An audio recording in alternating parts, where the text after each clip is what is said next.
So there are officially 3 local-based players in the current Reggae Boyz 23-man squad to face the USA. Initially, it was Cavalier defender Richard King, Mount Pleasant goalkeeper Shaquan Davis, and now Mount Pleasant midfielder Jashawn Anglin.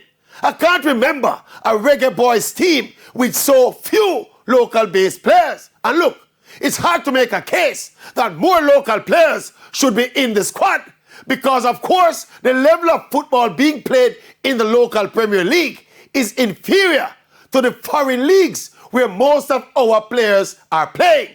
But at the same time, there are some potential drawbacks in the team members' connectivity with the fan base locally. That could be further eroded. And even more importantly, we have to be very careful we don't go overboard in continuing to pick foreign players simply because they are foreign players. When we get to that point, we could be flirting with danger.